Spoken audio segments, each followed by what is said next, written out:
ከአላህ ሱብሓነሁ ወተዓላ ዘንድ ተውፊቅ ካልተሰጠህ ሀብታምን ብትሆን ሰዎች ሊያገቡ ይችላሉ የሚል ወጣትነትም ይሁን ከመልከ መልካምነትም ይሁን خلاص ሰው በዚህ ደረጃ ትዳር ሊያጣ አይችልም።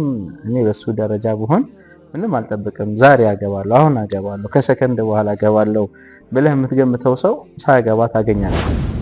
ወላጆች ክራይቴሪያቸው ምንድነው? ልጆቻቸውን ለመዳር አንተ አንድ ክፍል ቤት በመጋረጃ ጋርደህ መኖር የምትችል ከሆነ خلاص አድርገው።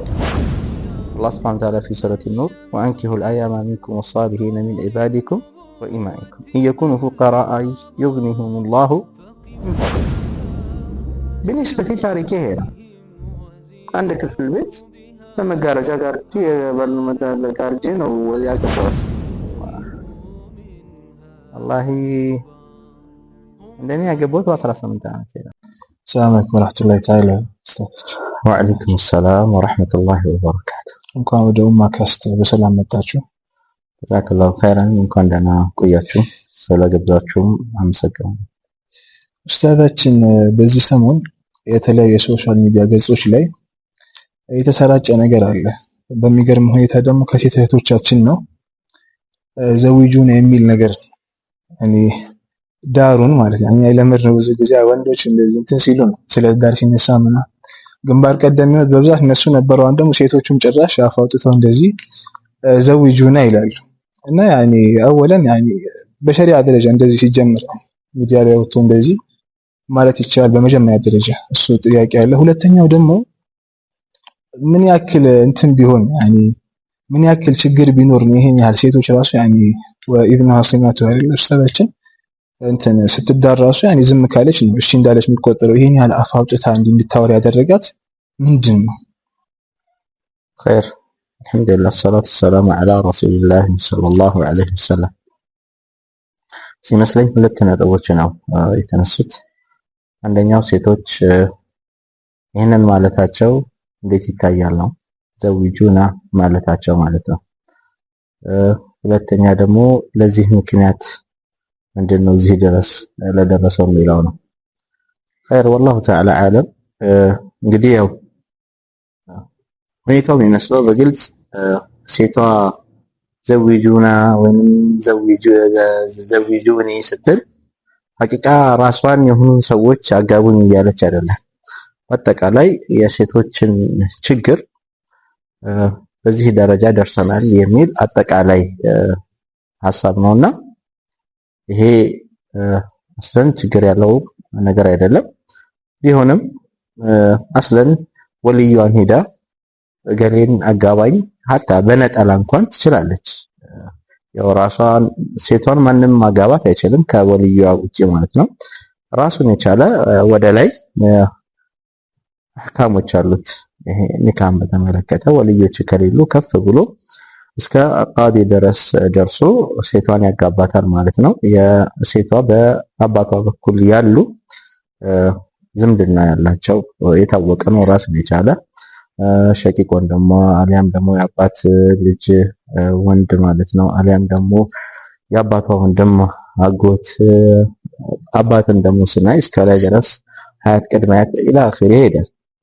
እነኚህ አባቶች ወገኖች ከሌሉ ቃዲ ነው ሊያስርላት የሚችለው። ስለዚህ ከዚህ አንፃር ሴቷ አጋቡኝ ብላ መጠየቋ ሸርዓን ችግር የለው። ምናልባት የተነሳው ሐዲስ ያው ኢዝኑ ሐሱቁቱሃ አብዛኛውን ጊዜ ሴት ልጅ ትዳር ላይ አካባቢ ያላት ወይንም ከተቃራኒ ጾታ ጋር ያላት መሰረታዊ የሴት ባህሪ ሒሽማ ነው ወይንም ማፈር ምናምን ነገር ነውና ይሄንን መሰረታዊ ነገር የሚጋጭም አይደለም።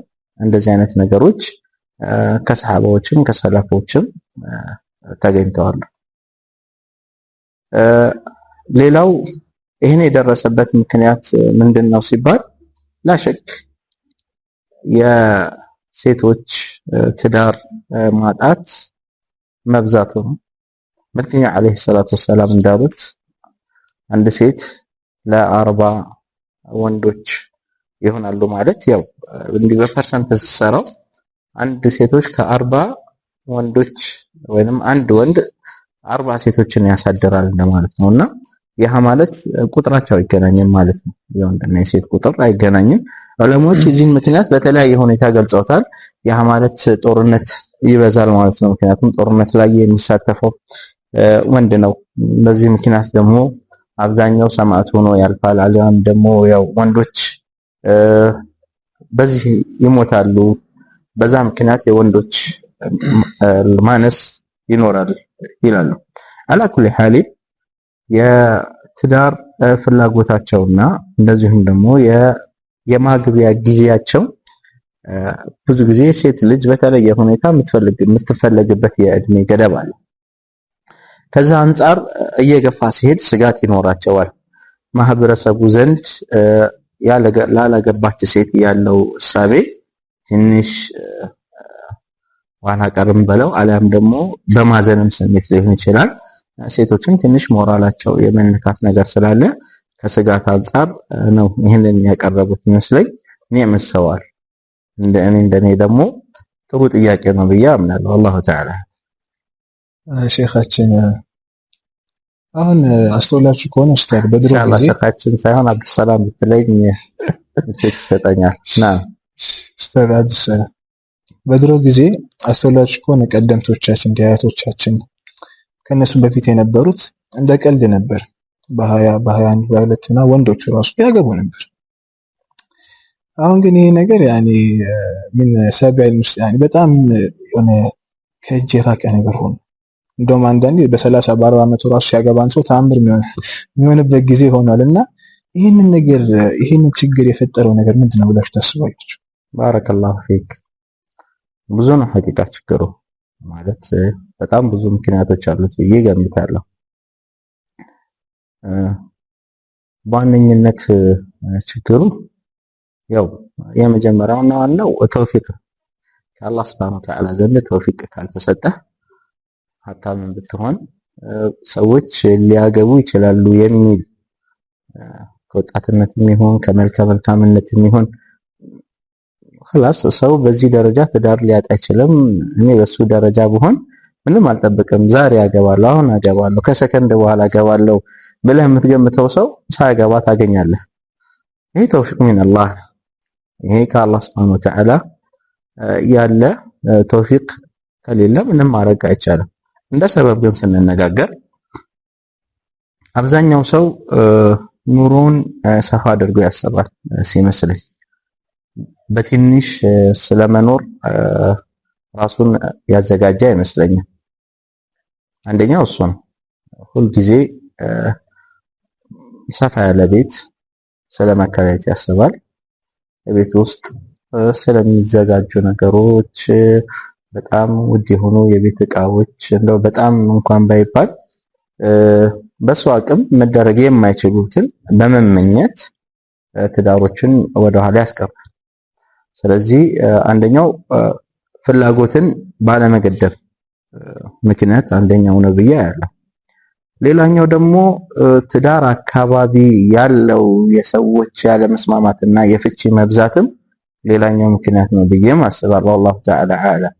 ምክንያቱም ሰው መጨረሻ መፋታት መጨረሻው መጨቃጨቅ ከሆነ ለምን ብሎ የሚያስብበትም ሁኔታ አለ። በተጨማሪም ደግሞ የወላጆች እዚህ ቦታ ላይ ያለው እንትንም ወሳኝ ነው ብዬ አስባለሁ።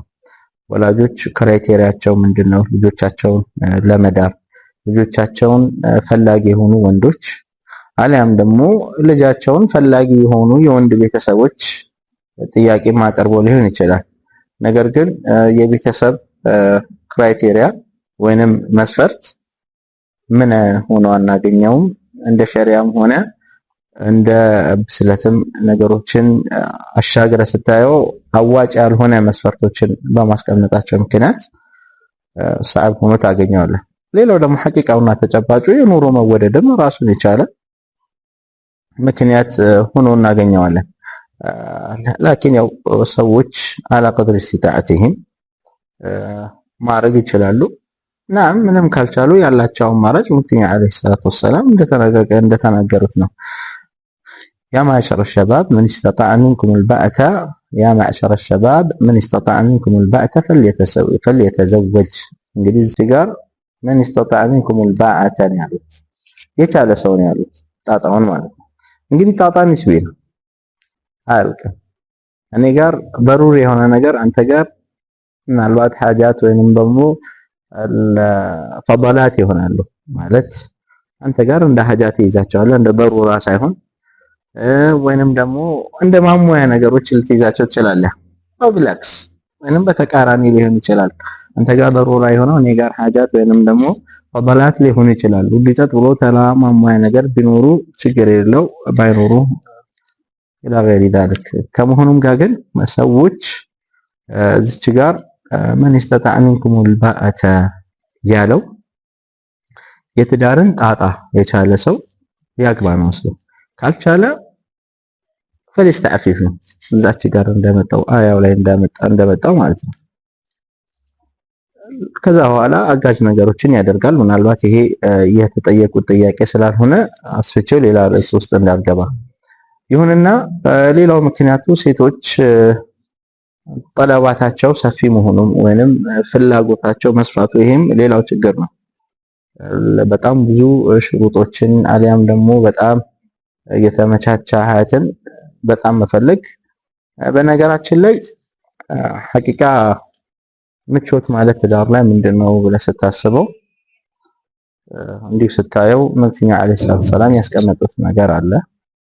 ነገር ግን ወጣ ብለህ ስታየው ለምሳሌ ሰዎች ረጅም ሊኖሩ ይችላሉ ወይንም አንድ ግለሰብ ስለ ትዳር ሲያስብ ቆንጆ ሴትን ይፈልጋል።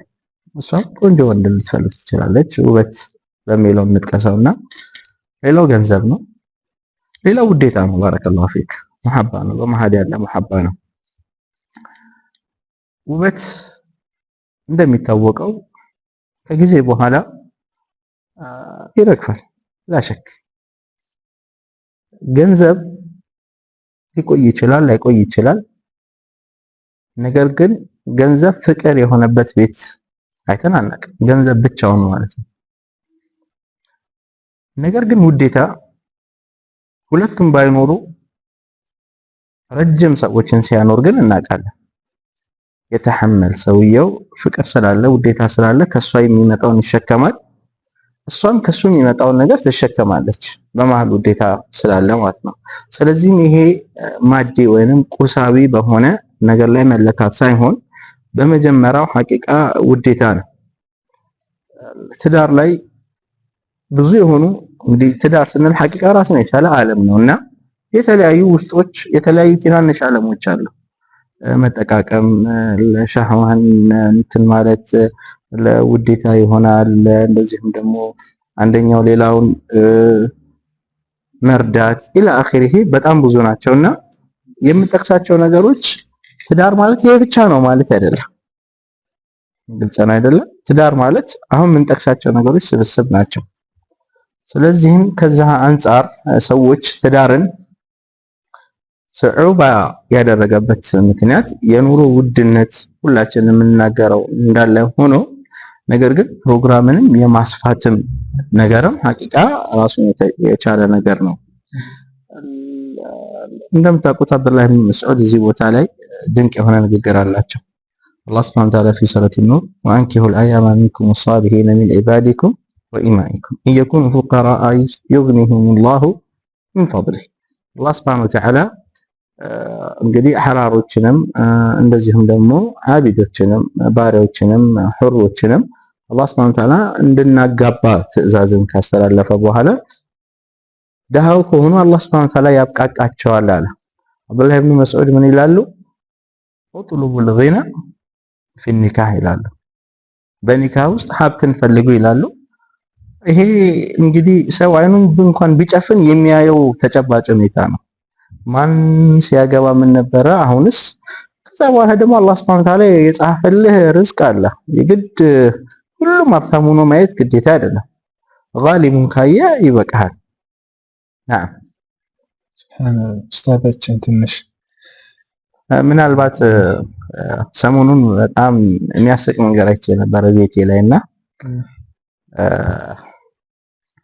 የባለቤቴ ወንድም ስንጋባ የወጣውን ውጪ ሁላ እየጻፈ ነበር ለሰርግ ጊዜ ማለት ነው፣ ለድግስ እና እንደው ፎቶ አለማንሳቴ ነደመኝ እንጂ ለድግስ የወጣው 5000 ምናምን ብር ነበርና እያየሁት ነበረ ለእንትን የተገዛበት ምናልባት መቼ በጃኒ ጊዜ ነው ያገባው ምናምን ነገር እንዳልባትና ደህና ነው። አሁን በሰዓቱ የነበረው ድግስ ማለት ያው ጥሩ ነው ለክፉ ማይሰጥ በቂ ነው። ግን አሁን ሳንቲሙም የትየለሌ ልዩነት አለውና ከመሆኑም ጋር ግን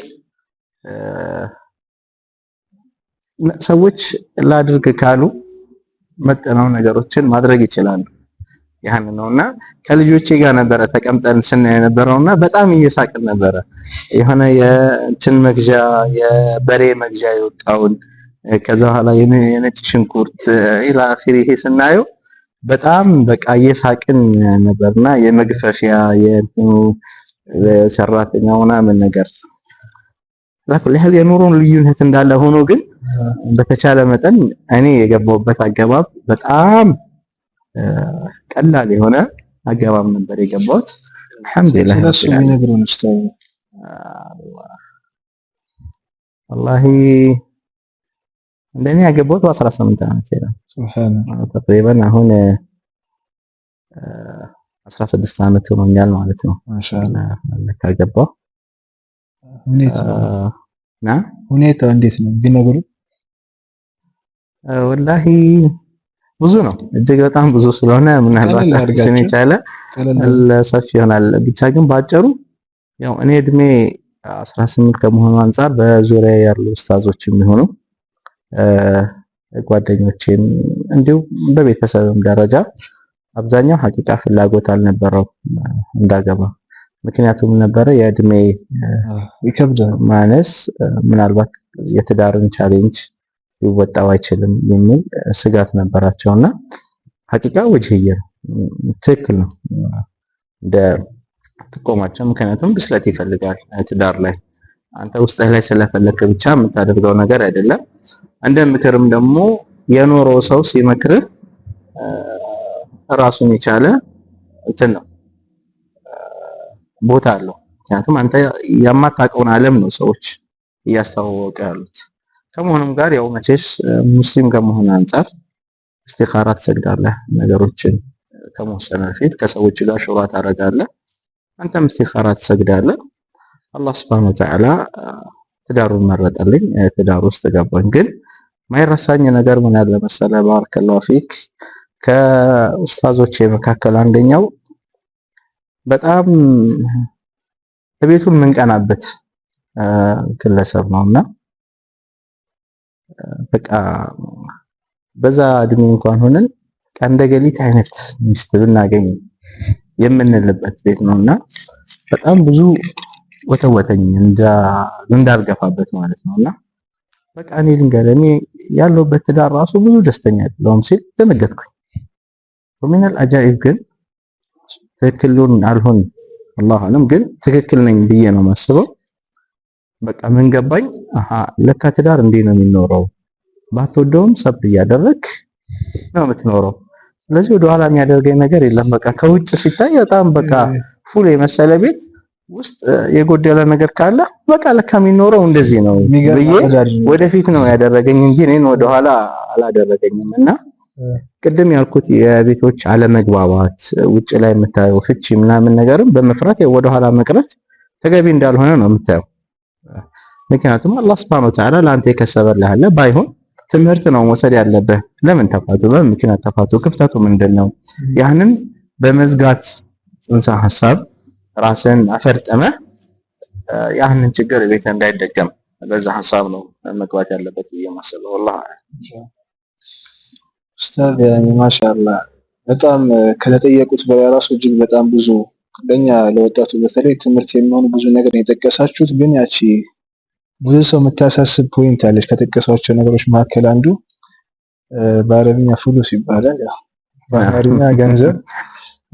አንድ ወጣት ያኔ በእርግጥ ያው በሩራ ሐጃ አንዳ ይለያያል በእርግጥ ከሰው ሰው ግን ቢሆንም አብዓፈል ኢማን የሚባለው በቃ አንድ ሰው እቺን ካሟላ እንደው በቃ አላህን ተወክሎ ይግባበት የሚባል ለምን ሁለተኛ ሰው ነው የምናየው። አሁን አንዳንዱ በጣም ወደዛ ይሄድ፣ አንዳንዱ ደግሞ ያኒ በጣም ይሄ ምንም ሳይኖረው ምናምን ዝም ብሎ ያኒ በመከራ የሚል ሰው አለ።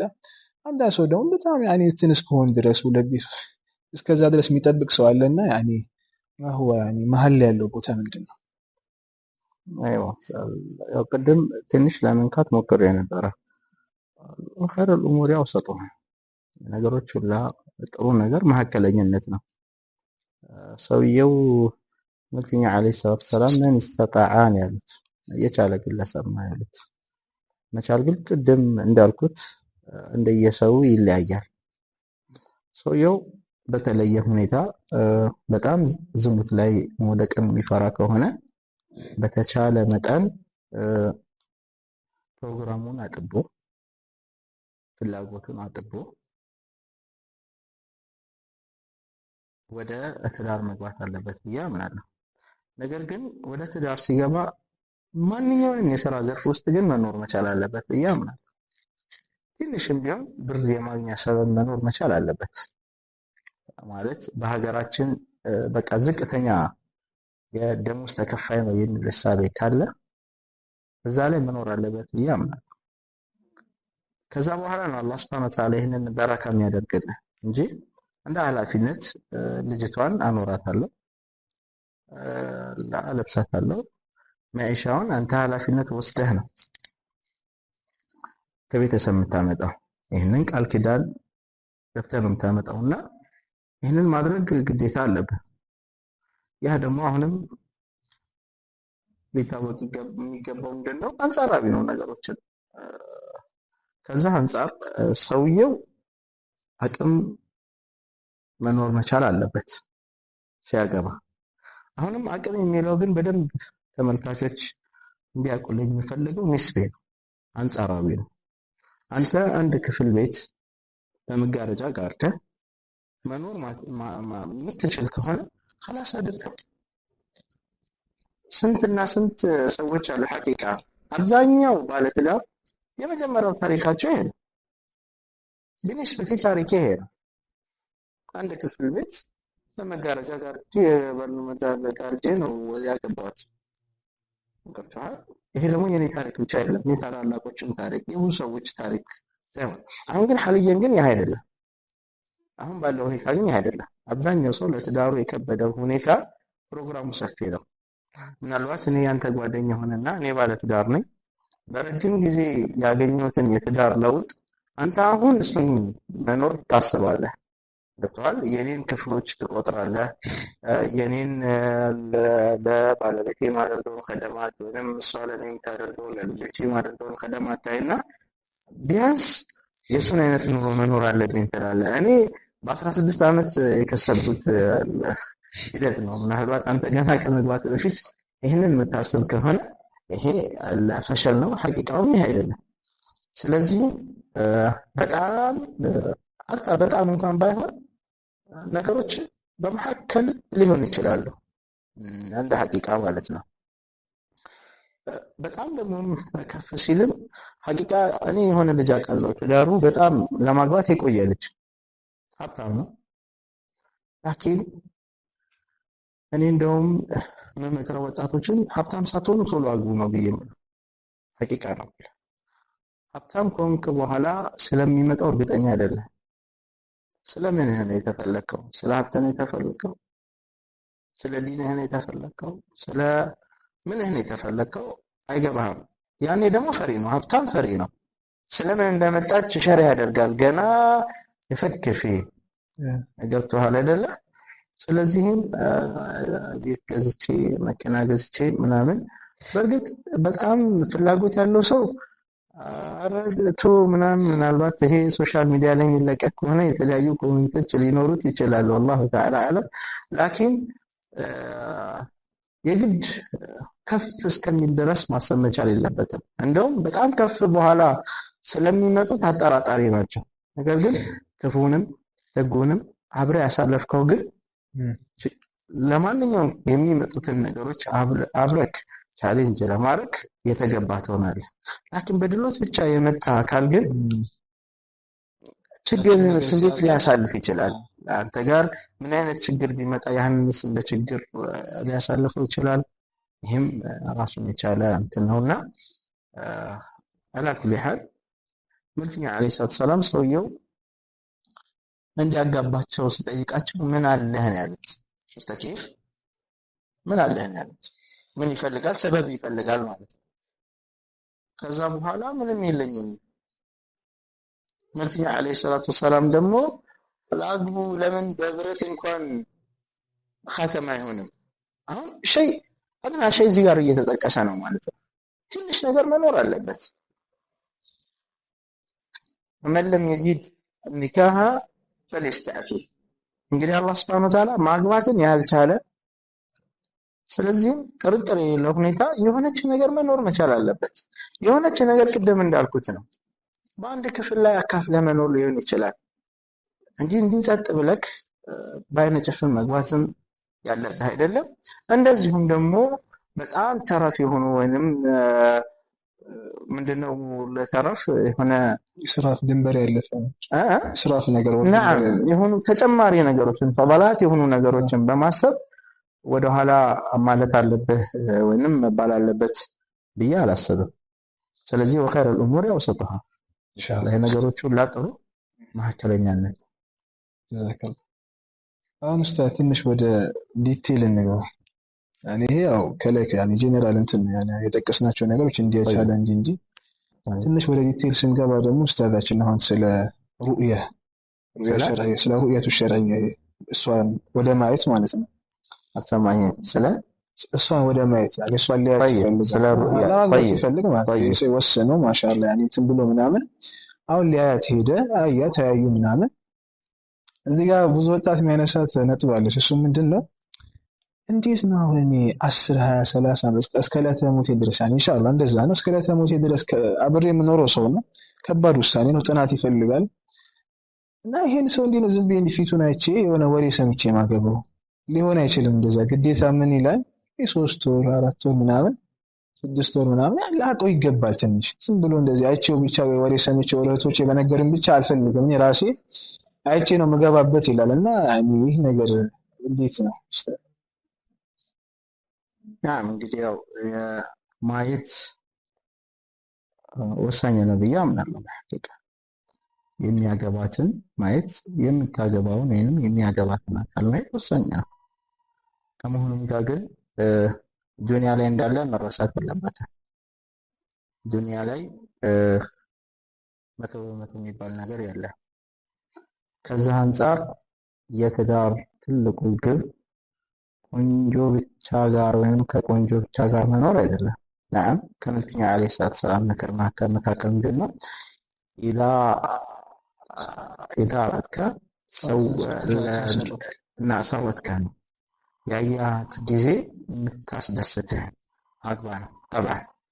ላኪን ምናልባት ኡረል ዒን የምትመስል ውስጥህ ላይ እንትን ብለክ ስለክ የምታየውን ሁሉ ነገር ጥሩ ነገር ግን ትንሽ አፍንጫ ገባ አለ ምትል ከሆነ አፍንጫዋ ተቀበል።